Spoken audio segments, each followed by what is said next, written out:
Bonjour, bienvenue à tous, bienvenue dans l'interview Gestion de fortune. On va parler SCPI. Est-ce que ça va mieux pour cette année 2025? C'est la question qu'on va poser à notre expert du jour, c'est Vincent Pecker. Bonjour Vincent. Bonjour Fabrice. Vous êtes directeur des partenariats CGP, conseiller en gestion de patrimoine chez Perial AM. Avec vous, on va dresser un bilan en 2024 de vos SCPI et puis perspectives pour 2025. On démarre avec 2024, ça y est, on a les taux de distribution pour cette année. Alors, quels sont les résultats pour les différentes SCPI du groupe Perial? Les résultats sont bons, en tout cas compris dans les fourchettes de distribution prévisionnelle qu'on avait préalablement annoncées. SCPI par SCPI, donc PFO 6,27. Oui. En haute fourchette, PF Grand Paris 5,10, PFO2, notre SCPI environnemental 4,91 et PF Hospitalité Europe 4,02. Donc 4,02, c'est un niveau qui sera bonifié en 2025 avec la livraison un peu retardée d'un grand projet de VEFA en Allemagne. Et pour les trois autres SCPI, donc PFO, PF Grand Paris et PFO2, les perspectives sont stables. Et voilà, belle résistance effectivement, et puis même plus, hein, des très bons résultats. C'est vrai qu'on a beaucoup parlé des revalorisations de parts.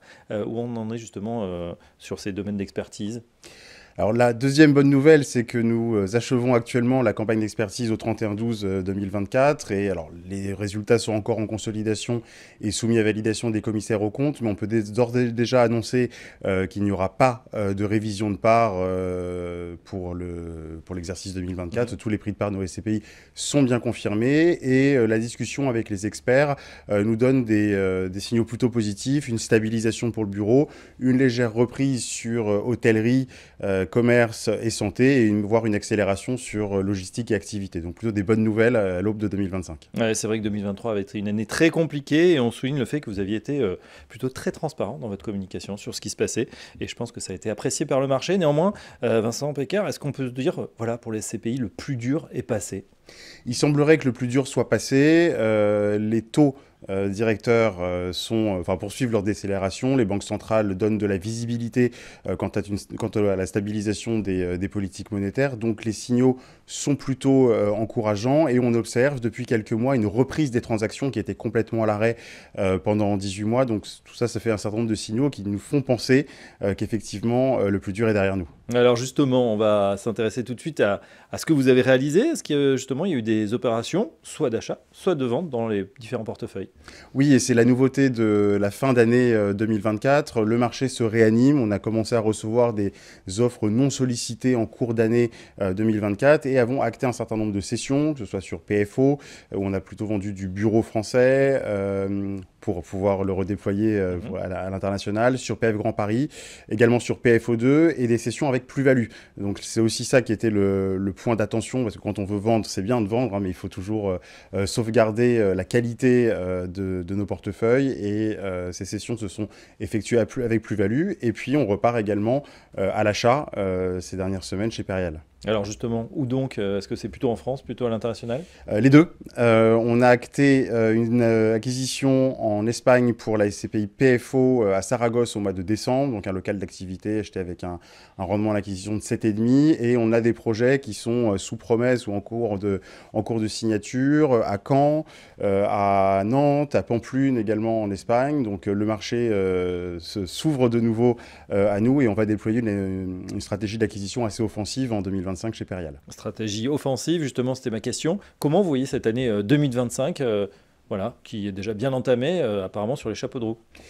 On voit 2025 comme une année de redémarrage à la fois pour le marché et puis pour les véhicules de Perial. 2024 pour nous était une année de consolidation. Effectivement, on a annoncé des baisses de prix de part en 2023. 2024, ça a été l'année de l'asset management. Chez nous, on a beaucoup travaillé sur nos portefeuilles. On a une équipe de plusieurs dizaines d'asset managers chez Perial. Donc voilà, ça se fait partie du cœur de notre réacteur. Et l'année 2025 est résolument celle du redémarrage et on l'aborde avec optimisme et ambition. Tant mieux. Alors, est-ce que ça dépend pour ces moteurs d'investissement de la collecte? Est-ce que vous avez du cash? Est-ce que vous allez avoir recours à la dette? Alors la collecte est un élément majeur, bien évidemment, et j'en appelle du coup au conseiller en gestion de patrimoine. Mais également, les SCPI disposent de poches de cash, et puis les cessions sont aussi une manière de redéployer des capitaux. L'avantage d'avoir des portefeuilles SCPI qui ont 5 ans à 59 ans.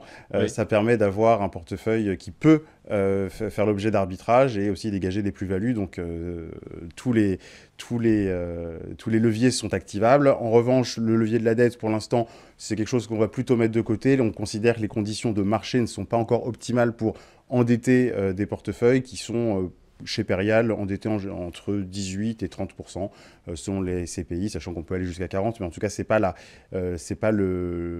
stratégie d'aujourd'hui. Aujourd'hui, on a plutôt tendance à limiter, voire réduire le levier sur nos portefeuilles. Ah, et d'autant que vous le disiez, hein, les taux sont en train de baisser du côté de la Banque centrale. Il faut peut-être attendre un petit peu pour se réendetter à moindre coût. On termine avec la belle performance de PFO, hein, diversifiée européenne, à 6,27, vous nous l'aviez dit. Quels sont justement, qu'est-ce qui explique ce succès d'une vieille SCPI, entre guillemets?